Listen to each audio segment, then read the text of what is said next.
This one looks longer. So is this one new? No, I think it's the same one. Especially if it's like got glue on it and it's kind of stick.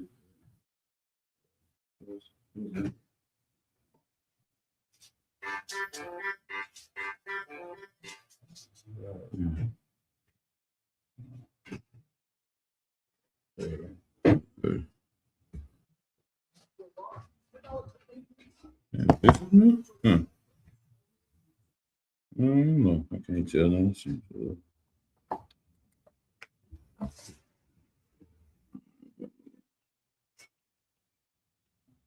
You gotta put your work in, man. If you really believe it, right?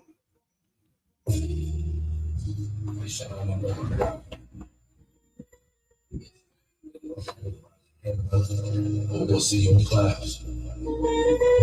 Red box, yeah. You go to this. Yeah.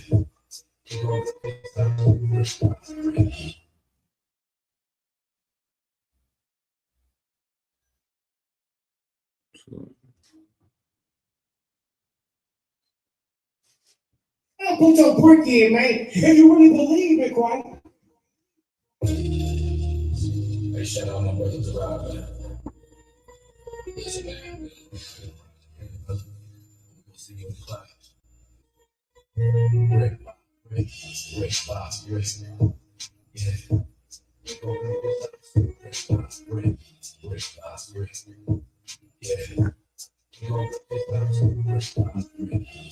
Hey, Shalom, Lord Christ, Barak. You know what I'm saying?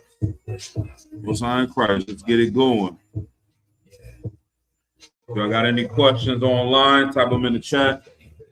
We'll get straight to it.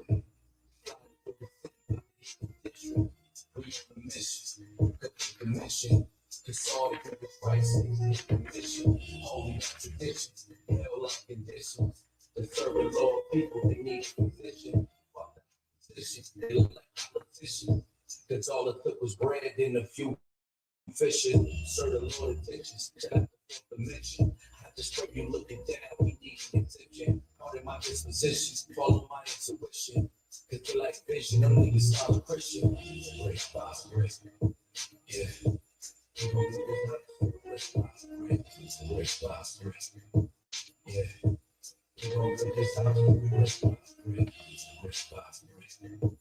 Yeah.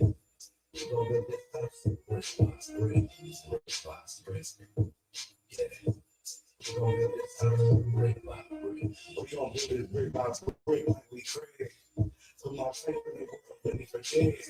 Y'all go to war with cowards, most these niggas scared. Captain Quam said don't force a crown on these niggas' head. You ain't gotta book a flight to Chico Spirit.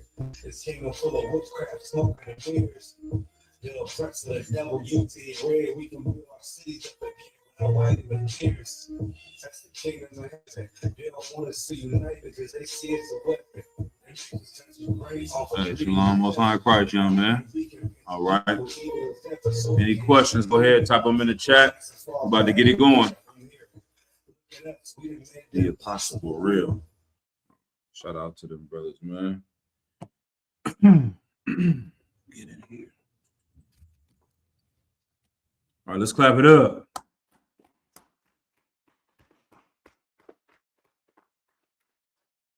Shalom, Israel. You know what I'm saying? We are the Israelite School of Universal and Practical Knowledge. We started out at 1 West 125th Street, Harlem, New York. We are under Commanding General Yohana. I'm Precinct Officer 5000, Kassar Pakad. This is the Thursday night scripture breakdown class for ISUBK Northern California. You understand? ISUBK Sacramento, ISUBK San Jose, and anywhere in between there, man. So let's go. Any questions in the room or online? No questions. No questions. Go ahead, The white man's the devil. Oh, sorry, Christ. I take statements. You know what I mean? Yeah, that always is a good way to start it off, man. You know what I mean? The goddamn oppressor is the devil the Bible speaks of, man. Right. It's just a undisputed fact. Anybody wants to battle that, anybody wants to go over that, we can do it. Now, with that being said, that goes right into my topic. I guess that's every week's topic in some way, shape, or form. The title of the class is YN, the Young Man in the Mirror. All right. We hear a lot about YNs today. Apparently, to the world, YNs are the devil the Bible speaks of. You understand? A young cat with a ski mask is the worst thing the world has ever seen. They've done all manner of evil. The cat that's 16 years old. I mean, what year we in? 2026? So they 16. What year was they born? What, 2010? A nigga from 2010 has destroyed the planet. You know what I mean? It don't make sense, man. They are not what's wrong with the world, all right? They are victims of what's wrong with this world, all right? So I'm going to play a video real quick. I'm going to share this video. We got a late start, so I'm going to be moving fast through stuff tonight. Boom, boom, boom. Share this. Y'all can see that on the screen. It's about 3 minutes. Self-theory, proposed by sociologist Charles Horton. Oh yeah, can you change the auxiliary cord to put it on a different mode to say like aux, I believe. And before I let this video play, the background on this is there's a theory, all right, in sociology. Once again, I'm gonna keep going today because that's just my thing. That's what I love to talk about. So I'm passionate about it. And if I can tie it to the truth and teach and, you know, let people get an understanding of these things that we may not hear about too often. The theory basically says a human being doesn't act the way they think they are in their own mind, like how they think they are. And they don't act how you think they are. So you can look at this person and think, okay, this is this type of person. This is this type of brother. This is this type of sister. You act how I think you think about me. It's called the looking glass self-theory. And so we're going to play this. I'm going to tie that into the YNs. We're going to bring out some Bible verses about it. All right. I wanted to, let me just go ahead and play this real quick.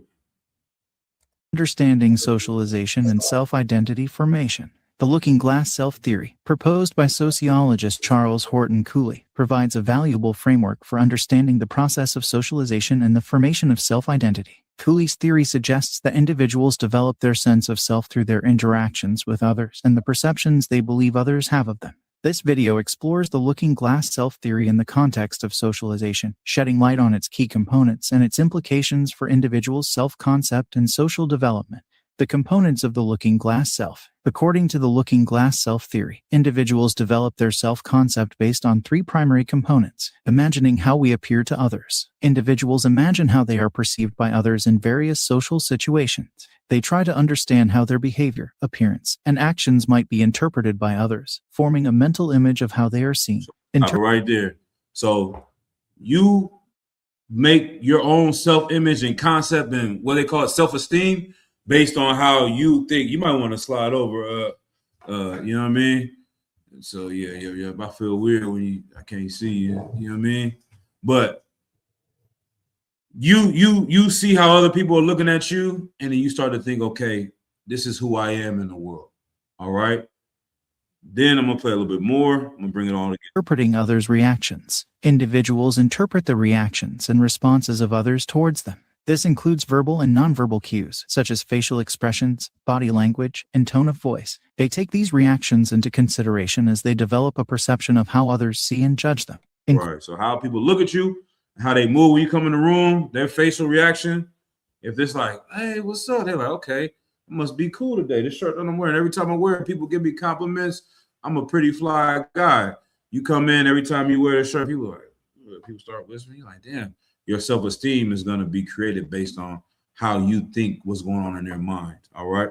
Incorporating others' judgments. Based on their interpretations of others' reactions, individuals internalize and incorporate these judgments into their self-concept. They create an idea of how others evaluate their qualities, abilities, and worth. This self-perception is influenced by the perceived expectations, norms, and values of the surrounding social environment. Wow. Socialization in the looking glass self. The looking glass self-theory highlights the role of socialization in shaping individuals' self-identity. From early childhood, individuals begin to engage in social interactions, seeking validation and feedback from others. Through these interactions, they develop an understanding of how they are perceived and valued by others, shaping their self-concept and self-esteem. Family, peers, educational institutions, and society at large serve as significant agents of socialization.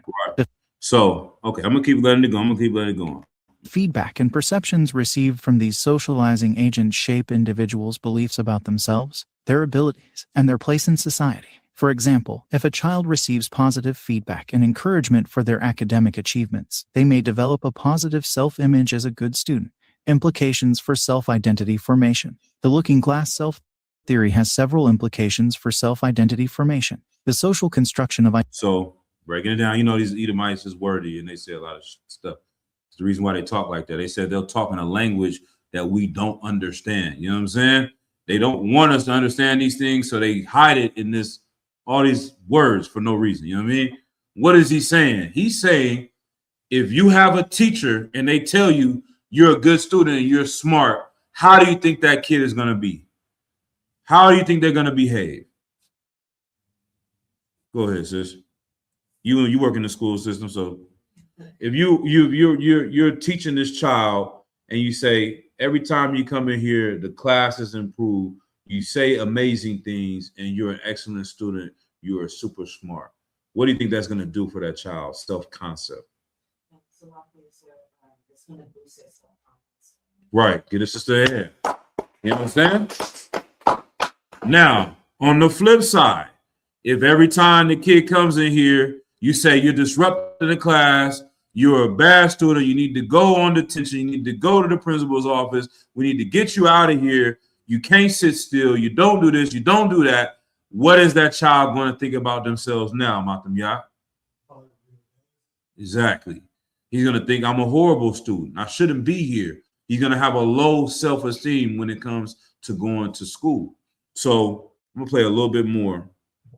Identity. The theory suggests that one's self-identity is not solely based on internal traits or characteristics, but is socially constructed through interactions and perception. Individuals develop their self-concept by considering the social feedback they receive and internalizing others' judgment. Role of social comparison. Social comparison plays a significant role in the looking glass self-process. Individuals compare themselves to others and evaluate their own worth based on these comparisons. They may strive to meet perceived social expectations or conform to societal norms to gain acceptance and validation. So if everyone in your group is saying you should become this is who you are, this is what we do, you are going to want to rise to that occasion.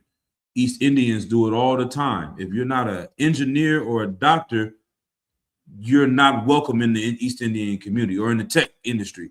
And guess what? What do their kids become? Doctors, engineers, and people in the tech industry, because that's the perception they put on an East Indian child. For us, what are they doing to our children? They say, okay, football, basketball, rapper, drug dealer. You know what I'm saying? Pimp. These are the options. You can be a rapping, drug dealing pimp, you know what I'm saying? Or you can go dribble a basketball. What are we getting? Kids that are trying to go dribble a basketball, but everyone can't become someone in the NBA. So what is the other option? Gang member, drug dealer, pimp. You see what I'm saying? A YN. This is where YNs are being created at. All right, keep going. Formation of self-esteem. The looking glass self-theory suggests that individuals' self-esteem is influenced by how they perceive others' evaluations of them. Positive feedback and acceptance from others contribute to higher self-esteem, while negative judgments may lead to lower self-esteem. Continual process. The process of the looking glass self is ongoing throughout life. As individuals engage in new social contexts and encounter different people, their self-concept evolves. Feedback and perceptions from various socializing agents continue to shape and influence self-identity. Conclusion. The looking glass self-theory provides valuable insights into the process of socialization and the formation of self-identity. It highlights the social nature of self-concept, emphasizing that individuals develop their sense of self through their interactions with others and the perceptions they believe others have of them. By understanding Understanding the dynamics of the looking glass self, we gain a deeper appreciation for the profound impact of social interactions and societal expectations on individuals' self-identity and social development. Blah, blah, blah, blah, blah, blah. What is he saying? The way the world looks at you is how you're going to behave. It's how you're going to carry yourself. Now, what does this do when an 8-year-old Black or Latino boy goes into the corner store and the liquor store like we do every day here in America, and the Asian person is following them around the store? When they go into the mall, they go into this convenience store, whatever, and someone is always following them. Hey, you need some help? You looking for anything? Okay, they think I'm gonna steal. They do that when you 5, 6, 7, 8, 9, 10. By the time you 12, what are you gonna do now? Because they look at you like a thief. What's the natural conclusion of them based on what we just heard? Matham Yah. That too. But if everyone is treating you like you're going to steal something, what do you think that's going to cause you to do?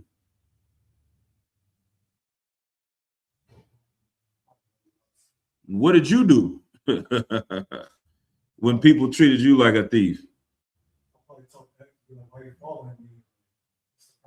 You on to it too.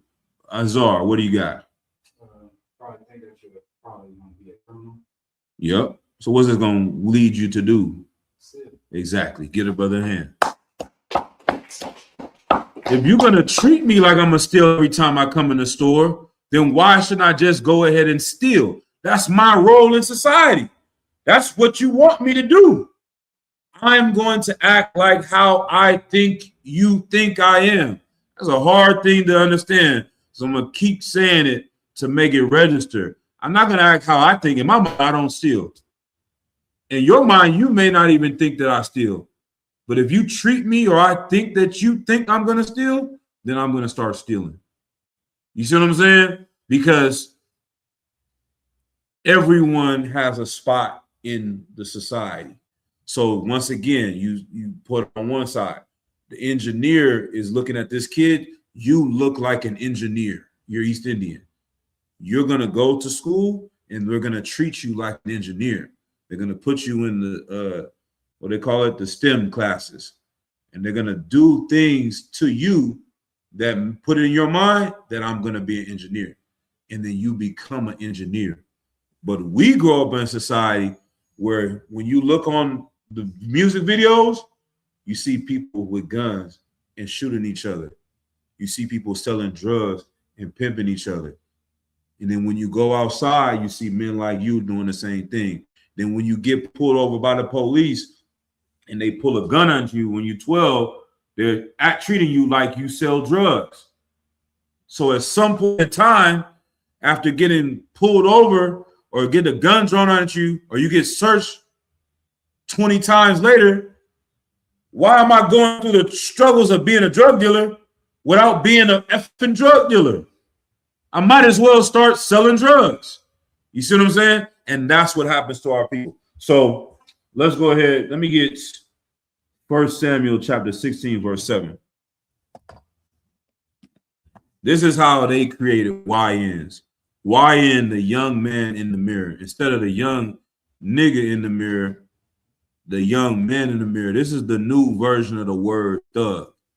They put that on everyone in the 90s. That's why Tupac tried to come and rebrand the word thug and make it mean something else, because politicians, mayors were using the word thug to say what word? Somebody blow my mind. What word were they really saying? Go ahead. Exactly. Get a brother in. You know what I mean? They were saying these niggas. You understand? It's a bunch of thugs over there. Look how they act. They're just a bunch of thugs. No, they're a bunch of niggers. You understand? They couldn't say nigger anymore, so they said thug. We got all the way to 2026. They basically abbreviated nigger. You know what I'm saying? White people saying YN and all that. You know what I mean? White people shouldn't be able to say YN. Young nigga. What do you mean? How is he a young nigga who's a problem, who's a killer, who's a drug dealer, who's this and who's that, man? Because he has on a ski mask, because he sags his pants. Come on. And then the ones that are doing it, it would have just been fashion. But the police ain't treating you like it's fashion. They treating you like you are killing cats. You understand? So they create this culture where now the world looks at you, your mama looks at you like a YN, your uncle looks at you like a YN, your teachers treating you like a YN, the police treating you like a YN. Everybody's treating you like you are an evil kid, and you become that reality. You know what I'm saying? So this is how they do it. They put it all around and create a culture. And then when you actually become what you are told you are, they say, see, look, told you. This is a bunch of YNs. It's the problem. All right, let's go ahead and read. 1 Samuel chapter 16, verse 7.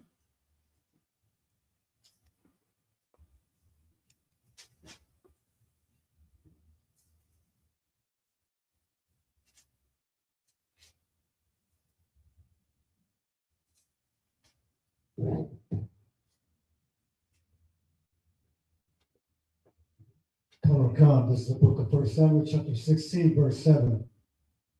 But the Lord said unto Samuel, look not on his countenance. Salakia, man. You know me, I'm always gonna go. Let's go up a couple verses. Go to verse 4. This is This is the book of 1 Samuel, chapter 16, verse 4. And Samuel did that which the Lord spake and came to Bethlehem. right. So the Lord told him to go and look for a king, to make a king over the children of Israel at this time, right? And he came to this town, Bethlehem, and when he got there, read. And the elders of the town trembled at his coming. They did what? Trembled at his coming. One more time. Trembled at his coming. This is a prophet of God, Samuel. When he came into town, the people trembled. What does that mean? They were scared of Samuel. Y'all know the movie Friday. I know it ain't that old.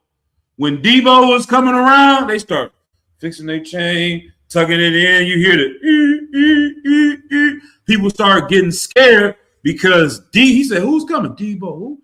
Devo. Samuel, nigga, is in the town. The elders came to the gates of the town trembling because a prophet was in the town. Now you tell that to your Christian pastor who comes all soft and effeminate, who they teach you in the Catholic Church with the Pope and how soft they are and homosexual they are.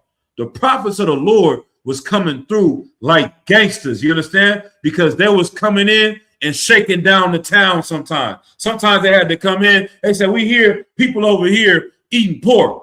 You got to check these cats. Some of these people over here, I heard some nigga over here is sleeping with somebody's wife. What's the prophet coming to do? We're coming to put this nigga to death. You understand? They trembled when Samuel entered the town. Keep reading. Come as though peace abide. One more time. Come as though peaceable. Right. Cometh thou peaceable? Are you coming here peaceably? You coming here in peace? Shalom? You know what I'm saying? You coming here with shalom? You coming here with peace? Read. Verse 5. And he said, peaceably. Yeah, he said, Khan, I'm coming here peaceably. Shalom. You know what I mean? I'm not on that right now. Sometimes when I pull up, I'm here to knock a nigga down.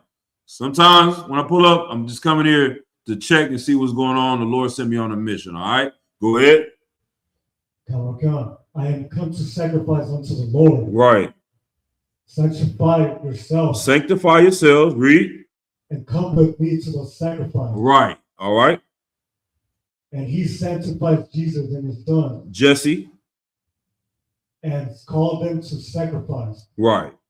Verse 6. And it came to pass when they were come that he looked on Eliab, and said, surely the Lord's anointed is before him. Right. So he's looking through, he knew it would be from Jesse. This is the man, he said, one of his sons is going to be the king. All right. And so he came and he looked and he said, okay, is it Eliab? This son right here is going to be the one. All right. Keep going. Verse 7. But the Lord said unto Samuel, look not on his countenance. Don't look on his countenance. Don't keep going. or on the height of his stature. Right. Or the height of his stature. Don't look for a tall man or how he's dressed. You understand? So lock here. Let's see. Real quick. Let's see real quick.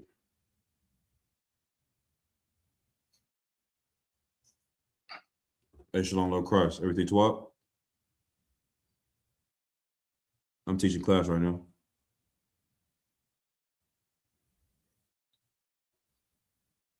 No sweat. All right. Lord Christ. Yeah, don't look on his countenance, his height, the clothes he has on. Keep reading. Because I have refused him for the Lord's seed, not as man's seed. Right. I refused him. I don't want this brother. He's looking at him. Samuel, see, he's tall, he's young, he's probably strong. He's like, nah, I don't want him. I don't look as how a man looks. Why am I bringing that up? The world looks at this young brother and they see his appearance, they see his dress, they see his countenance, and they say he's a YN, he's a threat, he's a thug, he's a nigga, he's a spick, he's a gang member. You understand? He's a norteño, he's a soreño. This brother is problems, and they treat him like that. The Lord said we don't judge a man based on his outward appearance. Keep going. Oh my God. For man looketh on the outward appearance, but the Lord looketh on the heart. Right. He looks on the heart. He looks on the mind. You know what I mean? That young brother, if the world looked at him and treated him like an engineer, like a lawyer, like a doctor from birth, we see a lot more of that in our communities. You understand? But they don't want to create that environment because they're going to war with us. All right? Let's go to the next one. Go to Proverbs 23:7.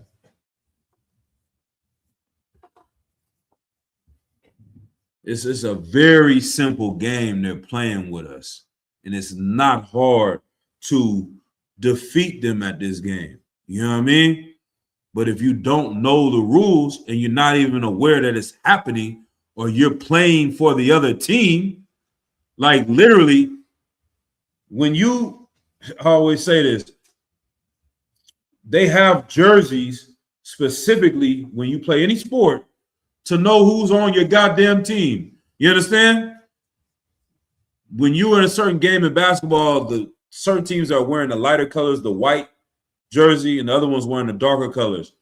They were at a game, and the people on the sideline in basketball, they're wearing white T-shirts. That's illegal in the rules in basketball. You can't be on the sideline wearing a white T-shirt. Why? Because sometimes I'm getting the ball, I'm wearing white. Out of the corner of my eye, the other team is sitting there on the sideline. I pass the ball to him because he looks like me, like we're on the same team. So the ref will give him a you know what I mean, a fine or whatever for telling him to do that, because it's a strategic way to fool the away team or whatever. You know what I mean? So with us, life is like chess. We're playing a chessboard. You cannot win the game of chess as a black piece using the white pieces. You can't win the game of chess as a white piece using the black pieces. You have to stay on your side and use your team. We're here in America being brainwashed in a game that's white versus black, white versus brown. We are trying to use them to win, and all we're doing is helping the other side. If we understand that there's a game being played, that we need to use our pieces, work with our pieces. You may have a pawn and he may be on dope, but that's all you got. So if your pawn is a dope addict and you want to win this game, what do you got to do, Matam Yah? You got a piece on your team. You can't use the other piece. They got all the nice pieces over there. They got 401k. They got investments. Their pawns are good. Our pawn is on dope. Our pawn has been abused. Our pawn over here. What do you got to do to use this piece to your advantage, even though he's on dope? If you want to help that pawn help you. Does that mean like You got to get him off Dobok. You know what I'm saying? You got to fix him. That's your piece. That's your brother. The only, what you say? I think it's mine first. Yes, give him a hand. You know what I'm saying? You got to get that brother off of dope. You got to get this sister right from being abused in life. You got to fix your pieces on your side in order to win the game. That's what we're doing in the UPK. This brother, his whole life has been told you a YN. Our job is to come and tell him, nah, you a priest and prophet of God. You understand? You are a soldier in the Lord's army. These people told you you were a thief. I'm telling you that you're a righteous man. These people are telling you you are a pimp. I'm telling you that you are a husband and you can have a wife or multiple wives if that's what the Lord gives you. You understand? You don't have to be a whore, sister. You should be a wife of a righteous man. You got to show them and fix them so that you can win this game that they're playing against us. You understand? All right, let's go ahead. Proverbs 23:7.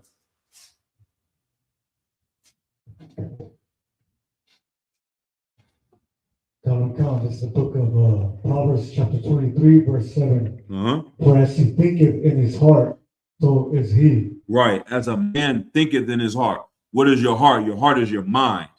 As you think about yourself is how you are going to carry yourself. This is why we have titles: young man, trooper, officer of 50, officer of 500, officer of 5,000, captain so-and-so, general so-and-so. These fake Israelites get mad at us when we stand up and salute Commander General Yohana or the generals when they come in the room.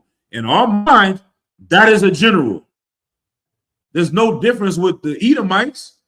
When that general or whoever it is in the Esau's military, you know, when they come in the room, everybody stands up and salutes, right?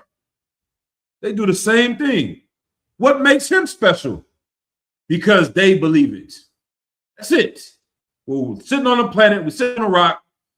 Who created these rules? Who makes the president the president? Because you believe he's the president. Because people say he has power. They built the whole goddamn White House because their people believe this role exists.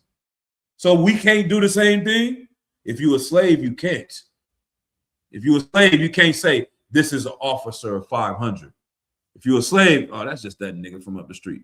Oh, that's just one of them YNs. That's just a thug. That's just a Norteño. That's all he is. His nigga's a crip. Nah, I see a priest. I see an officer of 500. I see a righteous man. And when you go in and change what you are telling us who we are, you can see us become those things. You see what I'm saying? Because in here, we're going to treat you like that. And now you get to change how you view yourself. So read it again from the top. This is the book of Proverbs chapter 23, verse 7. For as he thinketh, read. In his heart, so is he. Right. Eat and drink, saith he to thee, but his heart is not with thee. Right. Like someone come and tell you, like, eat and drink with me. Let's go and do this. Let's go and doing that. We got this money. We got this move. He's not with you because he don't look at himself like that no more. Why he not going to go on that mission with you? Because he says, you know what? I'm not a Norteño. I'm an Israelite. I have a new identity. I have a new looking glass self. I see myself differently in the mirror now. I can't do this anymore because I'm from the tribe of Benjamin. I'm from the tribe of Naphtali. I'm from the tribe of Asher and Yashakar and Yehoiada. This is my identity now. The men that I read about in this Bible, those are my relatives. We didn't get down like that back then. So the same way that East Indian says in my mind, my grandfather was an engineer, my great-grandfather was an engineer, my great-great-grandfather was an engineer, why would I be anything else? My great-great-grandfather was a priest, my great-great-grandfather was a prophet, now I'm going to be a prophet. What else would I do? You understand? And we know what we just read about Samuel, that it's not, it's worse than a YN or a gangster. You know what I mean? You still could have the same demeanor, same character, same spirit, which they try to destroy. They just try to veer your spirit. They know you coming out and ready for that action. They said, we got to move him and make him be negative against his own people.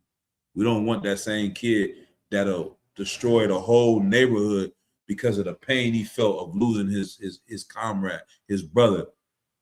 Imagine if that kid had in his mind the pain and suffering of his entire nation of people for 400 years.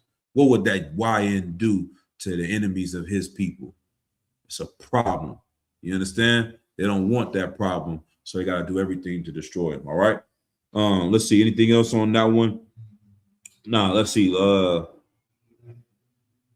Let's drop that one. Let's go to Ecclesiastes 4:1.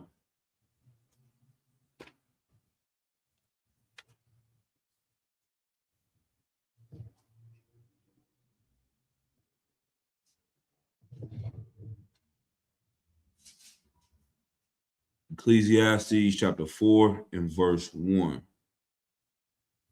Yep. But man, I had chapter 4 and verse 1. I had some other things I wanted to go into that Cheyenne Bryant. I know the general touched on it a little bit. I didn't see that part. Chud, we hear about him, the builder, whatever the hell. He didn't Cheddar Bob himself. They just tell him to Cheddar Bob the builder. He just shot himself. You know what I mean? Man, Barakatah Yahweh Shai, man, for the truth and the generals. General Muhammad called it out. I'm like, I gotta find that clip. I couldn't find it. The brother found it. But a couple weeks ago, he said, this is sexual for him. You know what I mean? And it almost, like I said, it sounds extreme, but you've been in the truth long enough, you're like, damn, it must be. General said it. It gotta be. And sure enough, came out, he getting paid by some black woman or transgender, you know what I'm saying? And that's what it's really about. So that's why they say you got to study your enemies, you know what I mean? They study us all of the time. White people study us. They was like, ooh, maybe we can get them to explain their whole life story. Let's create rap music. These niggas explain the struggle. I remember I was in New Orleans, man. One of my partners, we met a white boy on the streets. I don't know where he was from. He might have been from Louisiana somewhere. And we was talking about rap music, man. He was talking about, man, I listen to Wu-Tang and listen to this and that, Nas, you know what I mean? I'm like telling him I listen to this and that. He was like, man, I don't like all that flashy and, you know, bragging about money music, you know what I'm saying? Because, you know, the hip hop heads, they really be on that, especially the white boys. He's like, man, I love hearing about the struggle and how it is and da-da-da-da. I'm goofy as hell. I'm like, damn, okay, that's heavy. You want to hear? I got away and with my partner, he from EPA, my nigga Zoo. He's like, you heard what the fuck that white boy said? He said he like hearing about the struggle. He's like, he loved hearing about black people suffering. You know what I'm saying? You didn't catch that? I'm like, damn, you're right. That went over my head. He's like, niggas living good and having money and, you know, bettering themselves. He don't want to hear that. He want to hear about you with your uncle on crack and how your sister got molested. He want to hear about your uncle OD'ing in front of you and the shootout you was in and the time you did in prison. He want to hear about your pain and suffering because that makes him feel good about himself. And you know how it's true is because what was the predecessor to that white people love so much? Blues music. They love hearing the blues. Give me some more of those. And that's biblical. Matter of fact, give me that precept. You in Hole, where you at? Give me Ecclesiastes 4:1. Hold that verse, but go to Psalms chapter 39 and verse 1. Did you know where I was going? I should have. Yeah, I should have asked you for that precept. Give you your time to shine. I'm gonna start doing that out, man. General Muhammad, when we came up here, be like, precept, somebody give it to me. Test what you know. Psalms 139. No, 137. Yeah. Psalms 137 in verse 1. You said Psalms 137? Yeah. It's a heavy precept. Are you sure it's Psalm 137? Psalms 137.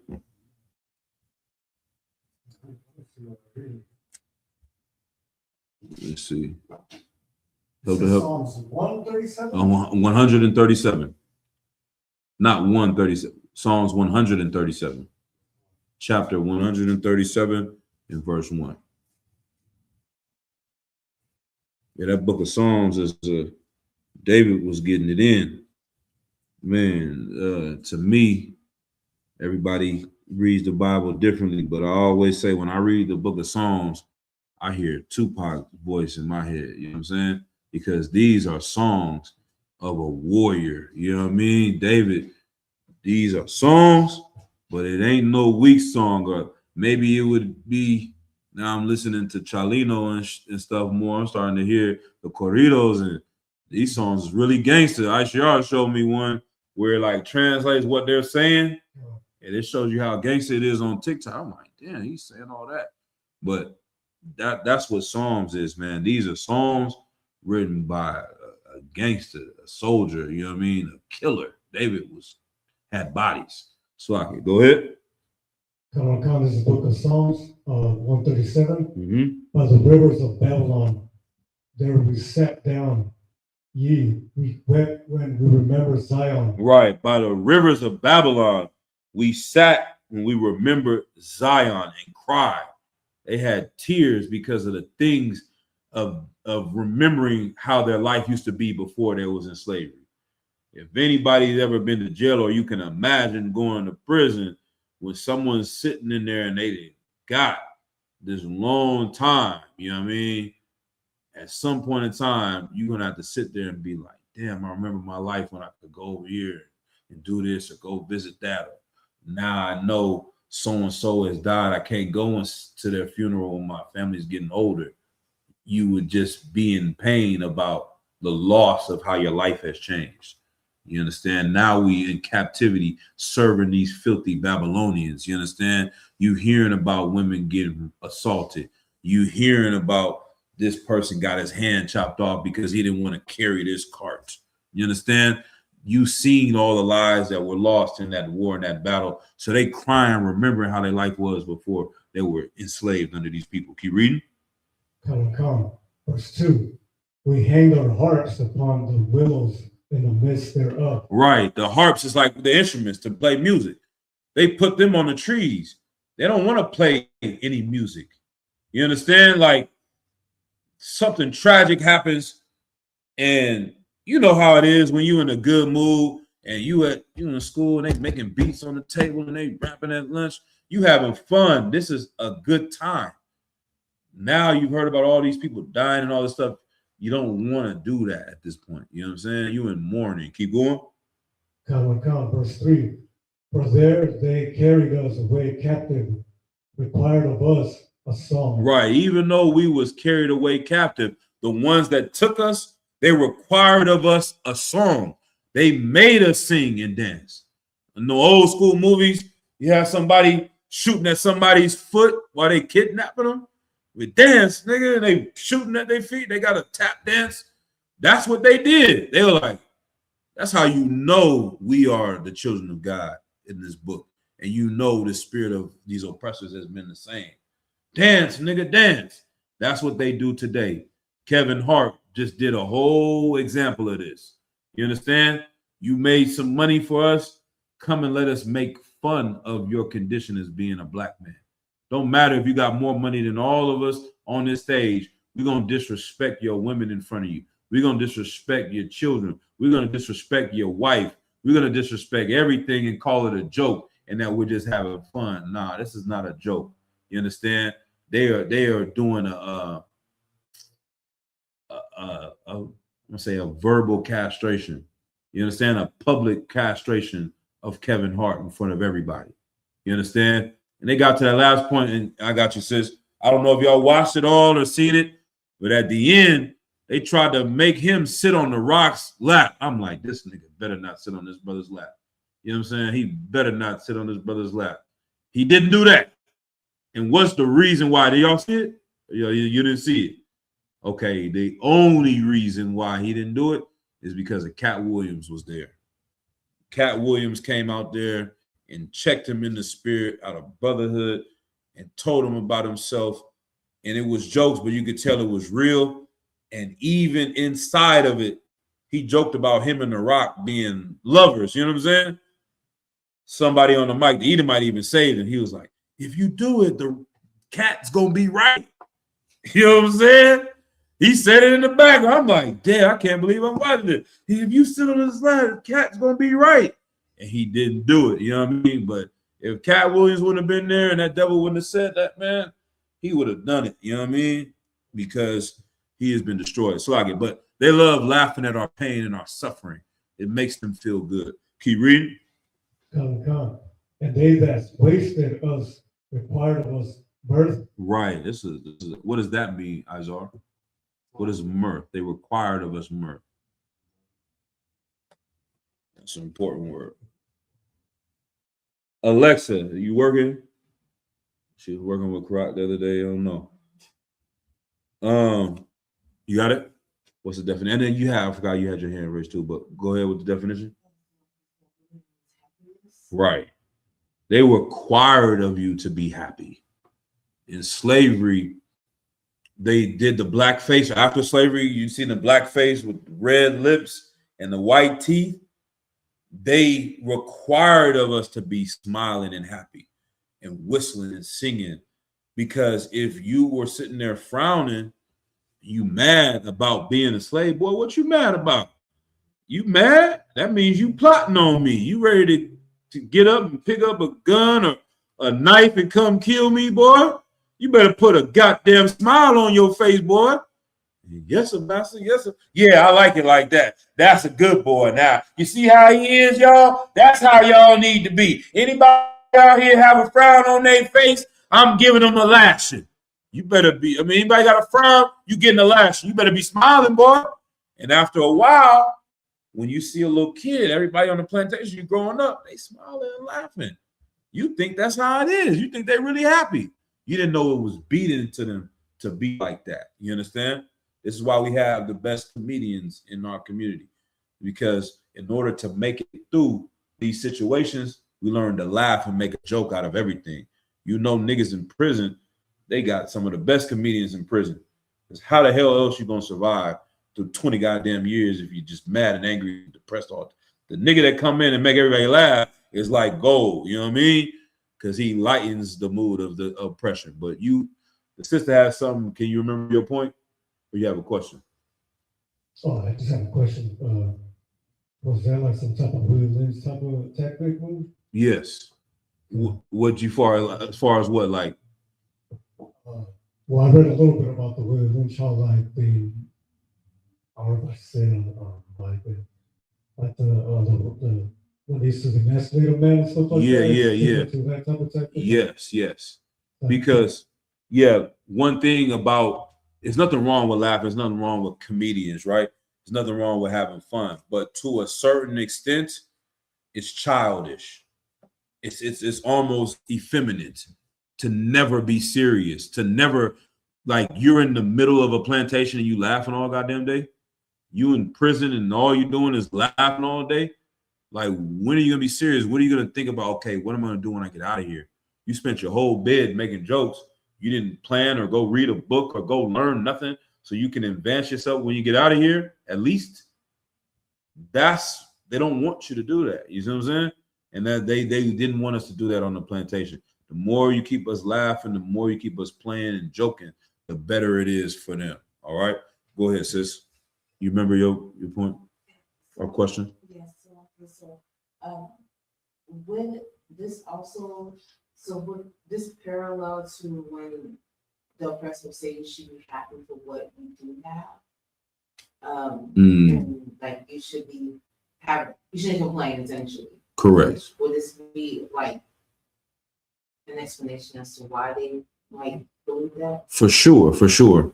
What does that do to someone's self-esteem? They're telling you that you are actually doing better than you would be by yourself. You understand? If it wasn't for us, you would be in the jungles of Africa running around like a monkey. So yes, you're my slave, but you have on clothes, nigger. You have a place to sleep. You understand? Look at this great things that you have here in America. You got a cell phone and Jordans. You should be happy with that. You understand? But they don't know that your identity comes from the greatest people that ever walked the planet Earth. You would never accept that if you knew you were an Israelite. I'm reading about Solomon in the book of Josephus, and it talks about the wisdom that the ancient Egyptians had. And it says Solomon, in his sagacity, in his sagacity, and his wisdom was wiser than the Egyptians, and knew about all the different animals, and knew about all the different things of the sun, the moon, and the star. He had so much wisdom that no one has ever seen before. You know what I mean? So now if you in your mind think that we come from a group of people that were even greater than the ancient Egyptians, then why would I settle for being happy with a couple of Jordans, or, you know what I mean? What are people happy about? Being able to go to Red Lobster or something? You know what I mean? Like, this is what we should be proud of. Getting on a vacation on Spirit Airlines, they took that away from us. You know what I'm saying? All right, keep reading. Come, saying, sing us one of the songs of Zion. Yeah, sing us one of them old Negro spirituals. They love bringing a big old black woman back in the days and have her singing gospel music in front of white people. You know what I mean? That they used to love that, because if she's happy, she's singing, that's all she cares about, then that's who we'll put on TV. But if someone comes up in here and they want us to have rights, and then they, how somebody said this other day, we used to be on the cover of Aunt Jemima, Uncle Ben. They love to use us to sell their products. But once we started to want rights, then they started to hate us. You understand? I think Commander Juliana said that the other day. All right. But sing us one of those songs of Zion. At gunpoint, they held us to make us see these songs, just like blues today, just like this struggle music they love to hear, and rap and drill. Talk about killing niggas, and talk about how you lost your friend. I went to a 21 Savage concert. Don't judge me. I didn't want to go. Well, you know what I mean? The majority of the kids there was goddamn Asians, Indians, and white people. He is the most violent rapper, and his music is just like a horror movie of talking about killing niggas. You know what I'm saying? They love to hear those things. Keep reading. Come, verse 4. How shall we sing the Lord's song in a strange land? Right, but how shall we sing a song about the amazing thing the Lord has done for us in a strange land? Keep reading one more, or maybe Verse 5. If I forget thee, O Jerusalem, let my right hand forget her coming. Basically, if I forget my homeland, cut my other hand off. Basically, man, I don't deserve to be anything if I forget my roots and where I come from. You know what I'm saying? Keep reading. Come, verse 6. If I do not remember thee, let my tongue cleave to the roof of my mouth. If I prefer not Jerusalem above my chief joy. Right. That my people, Rasa, you know what I'm saying? That's my chief joy. My people, my nation, my homeland. That is what brings me joy. If I don't find my joy in that, then don't let me talk.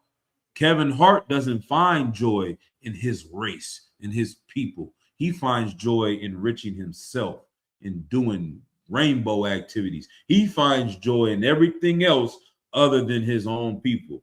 If he found joy in his own people, he would not do the things that he does or say the things that he says. All right, keep going. Come, verse 7. Remember, O Lord, the children of Edom in the day of Jerusalem, who said, raise it, even to the foundation of thereof. Remember the children of Edom in the day of Jerusalem, who said, raise it. That means destroy it, burn it down, burn down the whole land of Jerusalem, burn everything, the temple, the people, the records. Keep going. Come, verse 8. O daughter of Babylon, who art to be destroyed, happy shall he be that rewardeth thee as thou hast done. Right. Edom is the daughter of Babylon. You understand? America, these people come in the same line of those people that enslaved us back in ancient Babylon. And today, if you know anything about Edomites that run the country, that brother Matamiya got some good books on the Illuminati and all that. We're going to go to conspiracy tonight. But they talk about how they worship the same gods of ancient Babylon. These white people today are the daughters of the ancient Babylonians that enslaved us and did the same things. That's how they know what to do. They read in here, they say, what did the Babylonians do to the children of Israel? They made them niggas sing songs and be happy when they were sad and depressed. Well, let's do it again. Matter of fact, let's do it even better than them. We're going to create blues. We're going to put it all over. We're going to spend money on that. We're going to create drill and gangster music, all that, and give them money to perform these songs to us. Keep reading. Verse 9. Happy shall he be that taketh and dasheth thy little ones against thy stones. Right. Now, after all of that, they saying, yeah, this is what they deserve. Their little ones deserve because of what evil they've done to us. We've seen them destroy our children in front of us. That's what would make a man be happy to see these things happen. All right. But let's go back to, what did I want? Ecclesiastes? I think chapter 4. Yeah, Ecclesiastes 4:1. Where we at? 9:30.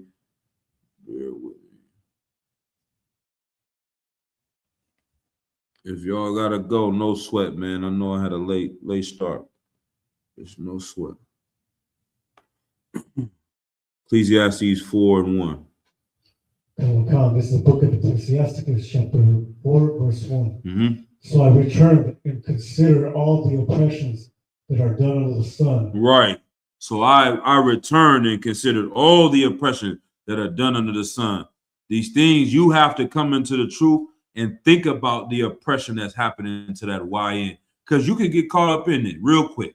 It don't take too much to be walking down the street and see a bunch of young cats with ski masks and want to cross the other side of the street. You looking at them the same way the oppressor looks at them. You getting mad at your nephew or your little cousin is coming in here and you want to talk to him like he is an evil person. You know what I'm saying? But in reality, he's a victim of very evil people. He's doing everything they plan to do. There's nothing wrong with him. There's something wrong with them. And if you treat him like he's the problem, we're going to keep this cycle going. So you got to consider it one more time. Verse 1. So I returned and considered all the oppression that are done under the sun. And behold, the tears of such as were oppressed, and they had no comforter. Right. Like the people in the hood. Why did we vote for Barack Obama?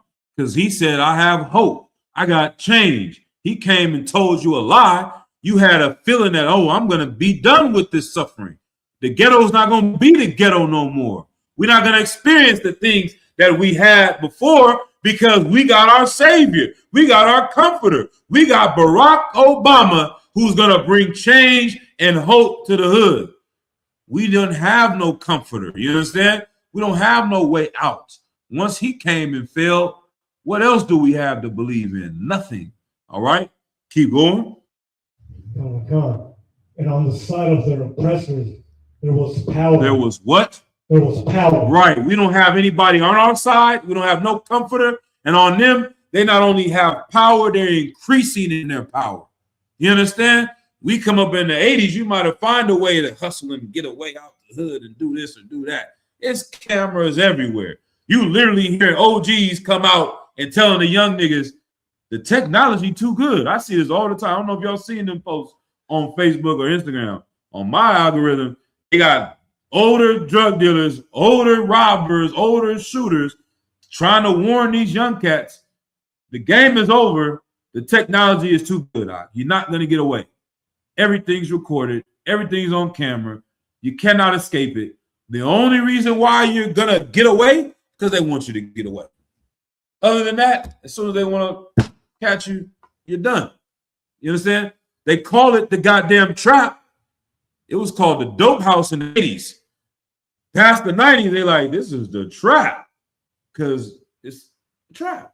You do it, you going down. You know what I'm saying? It's only you that's going to make it out. And it's just very ironic. The ones that make it out are the ones that are willing to sell us out. It's the only ones that are making it. All right, go ahead. But they have no comforter. Verse 2. Wherefore I praise the dead which are already dead. No, that's good on that. That's good on that. But this is important for us. This is to remind us of our job. You understand? who is the comforter now, Yahweh Shai Mashiach. He's the one to come and say, nah, you do have real hope. You don't got Obama hope. There's going to be real change, not Obama change. You're going to get some change where these people that are oppressing you don't have the power that Christ has. They don't have the power that the angels have.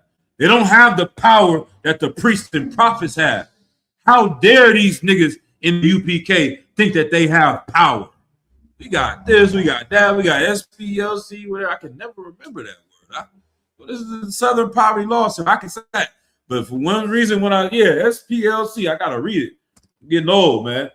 For some reason, you know what I mean? These, let's say I lost a connection with my camera. What did I do? Go ahead, Doc. I have a question about the 501c3. Right. I heard that before. What is that? A 501c3, all that means is, Salakia for the camera issues. 501c3 is just a tax deductible scenario with IRS. So basically, we don't have to pay taxes as a 501c3 because we're a religious organization. Now, some other people turn it into some conspiracy because as a 501c3, you cannot promote a political party. So the church, they are not supposed to support Obama, but they still do it. They try to hide it and do it in some weird ways, but technically they should not be able to be tax deductible if they're promoting a political figure. In the UPK, we don't support no one in politics.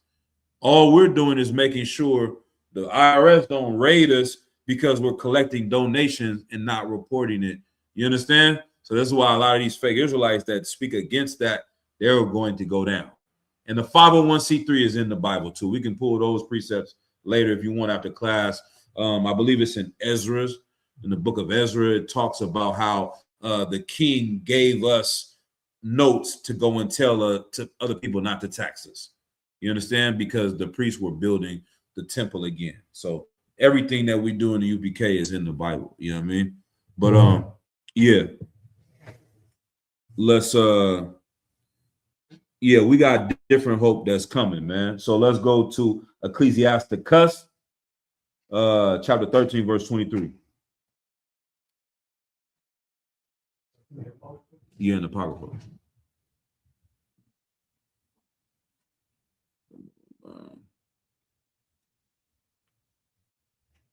Chapter what? 13, verse 23.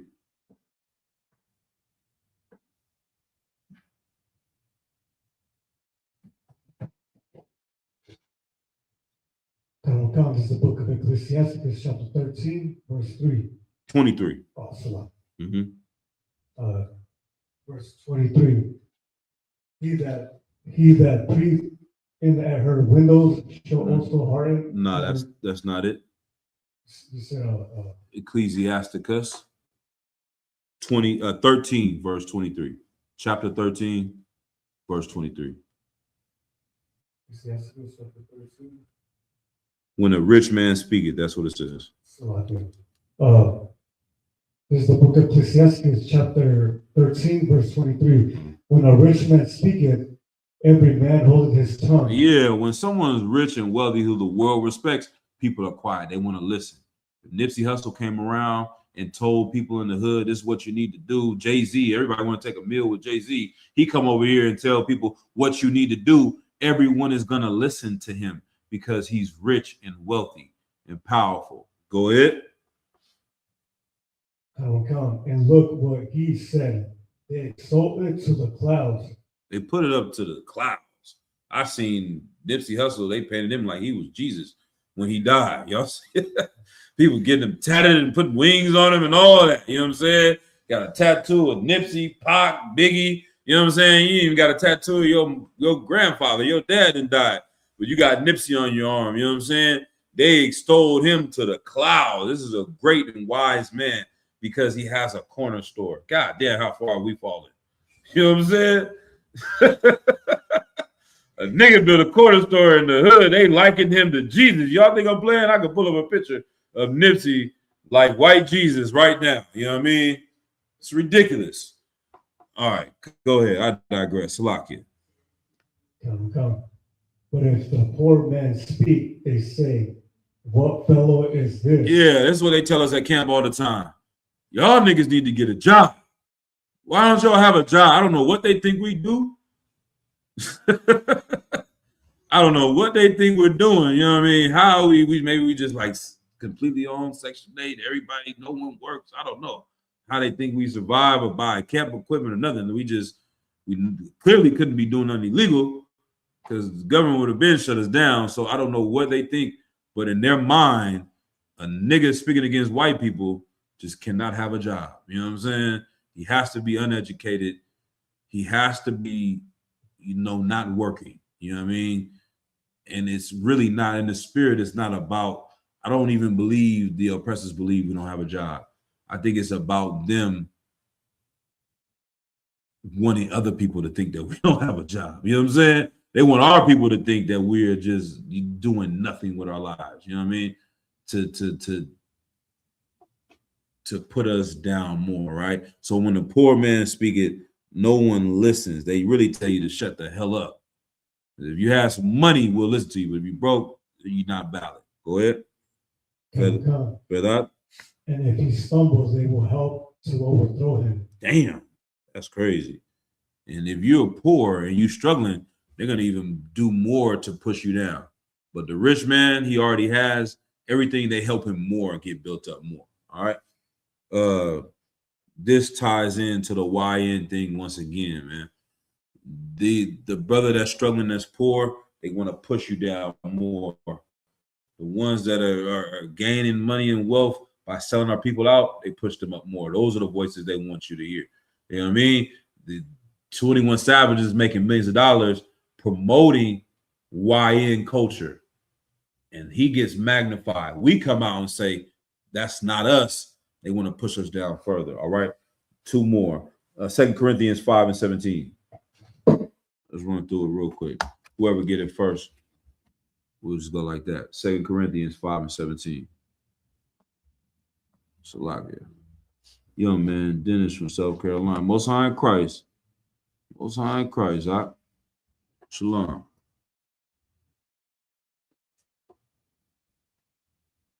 I think I heard about you. Yeah, I think Cap been talking about this brother, man. I heard the name a few times. So like you said, 1 Corinthians what? 2 Corinthians 5:17.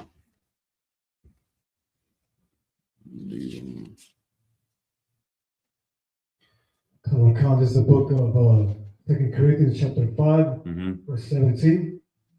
Therefore, if any man be in Christ, he is a new creature. Right. This is the gloriousness about coming to the truth. You can become a new creature. You come into the truth, you get a new name, you get a new identity, you get a way of looking at yourself, a new self-identity. And now everyone in our group, like we said before, we view you as this, and you can rise to the occasion and become that. Keep going. Come. All things are passed away. All those things that you did in the world, that the world created and made, those things are gone. You don't have to worry about that. You've been forgiven. That is not your burden anymore. Keep going. Come. Behold, all things are become new. Right. And that's how we're able to move forward. That's what Christ literally came and died for us, to tell you whatever you've done, your debt is wiped clean. You just continue and become new and don't do the old things. All right.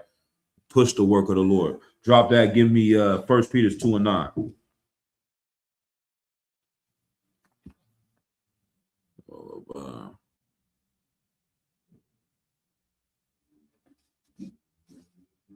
The book of 1 Peter chapter 2 and verse 9.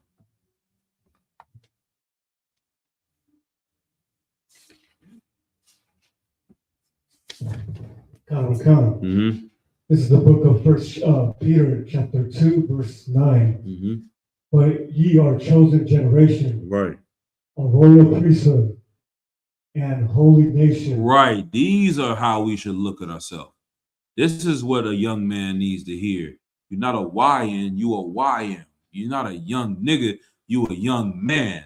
You should come into the UPK, get in all black, become a trooper, become an officer, become a priest and prophet. You are a chosen generation. You understand? A royal priesthood and a holy nation. Keep reading. Come on. A peculiar people. Yeah, peculiar people. Y'all wearing that WWE, WWF clothes. Y'all looking like wrestlers. Y'all looking like Power Rangers. Y'all looking like, yeah, I like that. I like being peculiar. I like being different. I like being weird to you because you say we're crazy. We're out of our mind because the way we dress, but you live in America and believe all the foolishness of this place. Who is really weird? Who is really peculiar? You know what I'm saying? I don't want to be normal in this world. I want to be different. You understand? Because this world is weird to us. You understand? If we are from the ancient days, can you imagine a nigga from the days of Jeremiah and then getting on a spaceship and then touching down in 2026 and see somebody walking down the street in high heels and a mustache? Dude, what the hell is that? He'd be talking in Lashawan Gadaz and stuff. He'd be, it'd be like, yeah, I don't know what's going on. You go over here, some sister running down the street, just ass cheeks out. What the hell is going on? Where are we at? This is hell. Take me back. You know what I'm saying? Put me back on the spaceship, Lord. I don't want to be here anymore. You understand? He's seeing other people over there ODing on fentanyl. He would be like, this is hell on earth, man. And they would look at him like he's peculiar. Something's wrong with him because the way he's dressed in the ancient days. But there's really something wrong with the way the world is, and it's the white man's world. All right, keep going. Come. And ye should shew forth the praises of him who had called you out of the darkness into his marvelous light. Right. That ye should show forth the praises of him, the Lord, who hath called you out of darkness into his marvelous light. All right. Like that's the gift that was given to us, that gospel they're talking about, bringing the 12 tribes back together, gaining the kingdom of heaven. You understand? Getting an opportunity to change from what the world created you to becoming a new man and a new woman. You understand? Getting a second shot. That they're not giving those out. You know what I'm saying? The oppressor is never giving people a second opportunity. They want to continue to destroy you. That's why you get out of jail and they put you on parole and they take you off of that or put you on probation. They want to keep you in a cycle of doing the same thing and never changing. You're supposed to go to jail and get changed. You understand?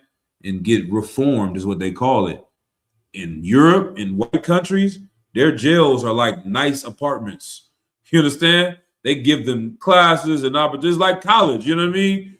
If you wanted a free college, you might as well commit a little crime in the UK, go to jail, and then come out as an electrician damn near. You know what I mean? But over here, they want you to become educated on becoming a worse criminal. Do more drugs while you're in jail. Learn how to sell more drugs. All right. Drop that. 1 Timothy 4:12. That's why this UPK is so important. And y'all brothers and sisters are always doing an amazing work. I can't give y'all enough credit, man. The sacrifices that we go through to do these things it can change someone's life, man. You just never know what your effect is having. And this is something that, you know, we don't get paid to do these things. You understand? That has to be the Lord on you to do these amazing works. All right. Go ahead. No sweat. 1 Timothy chapter 4, verse 12. If you got it, whoever got it, go ahead and read it too. All right, you got it? Chapter what? 4 and verse 12. This is the book of 1 Timothy, chapter 4, verse 4. For every creature of God is good. 4. I think.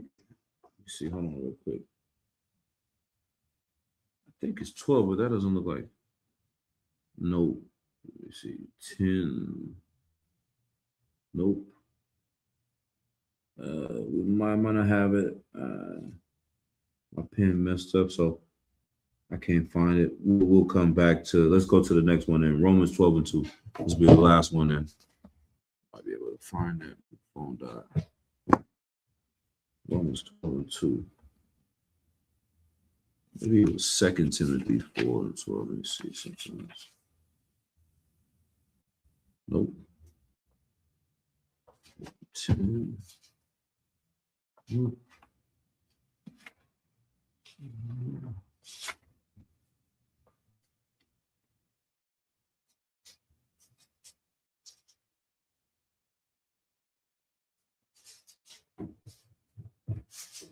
Come on, it's the book of Romans chapter 12, verse 2. And be not conformed to this world, but be ye transformed by the renewing of your mind, Right. that ye may prove that what is that good and acceptable and perfect will of God. Right. You want to stop YN culture, and the majority of it is not even negative culture. You know what I'm saying? It's just young niggas. You know what I'm saying? Nothing wrong with being a young nigga. The things that young niggas like is 9 times out of 10 is not even evil. You know what I mean? They like having jewelry. That's our culture. They like, you know what I'm saying, being around women and girls. There's nothing wrong with that. They like, what else they want to do? Hang out with their brothers and be ready to go to war for them. There's nothing wrong with that. You understand? The only thing is they're going to war against their own people. You know what I mean? You can come in here and read it again.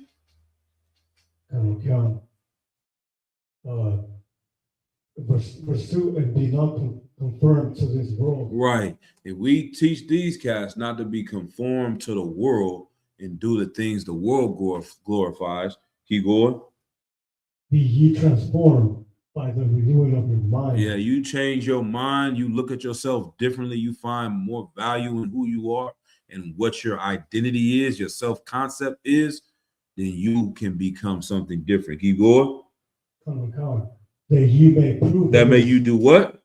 That ye may prove what is that good. Right, like you coming into the truth and then you doing these things, you prove that this is the home of the truth. You live into that standard. You're showing the world that you wasn't that who they said you were.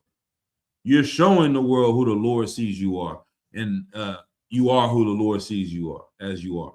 You understand? You are who the priests and prophets see you as you are. You're proving these things. Keep going. Come. An acceptable and perfect will of God. Right. And acceptable and perfect. That's the will of the Most High. You know what I'm saying? Christ said, be ye therefore perfect. So, yeah, that's what we're going to keep striving for. That's what we're going to keep continuing to do and create in here under the leadership of Commanding General Yohana, under all the generals, the captains, the officers, the brothers, the sisters. We're going to keep continuing doing these things. And it's an honor to be amongst y'all brothers and sisters. I wouldn't want to be around, and sometimes I feel bad because I damn near don't want to go around my family sometimes. You know what I'm saying? I gotta get that demon off me, man. Go visit my folks because they just lost, you know what I'm saying? They still my people. I still love them, but I'm so used to being One West and around people that are like-minded, it just feels free, you know, even amongst this captivity and slavery. So, man, what are y'all again? You know what I mean? Appreciate your time. We're gonna go ahead, close out the class. So like I forgot one thing, man. I gotta give credit to this brother Matam Yah, man. I remember we was at camp and the brother came up against the camp, man. This brother Matam Yah then yoked him up, put him in a figure 4, man. We had to tell him to calm down. He about to yank this cat, but I knew that brother's a soldier, man. He got our back, man. This brother's One West, you know what I'm saying? He a real nigga, you know what I'm saying? Real Cardinal, real, you know what I'm saying, brother? And he got our back, I got his back, you know what I'm saying? With that, I'm gonna close out this class. Shalom Yabashim Shah Bagathum. Shalom Yahweh Shemar Tamashim Shah. All right.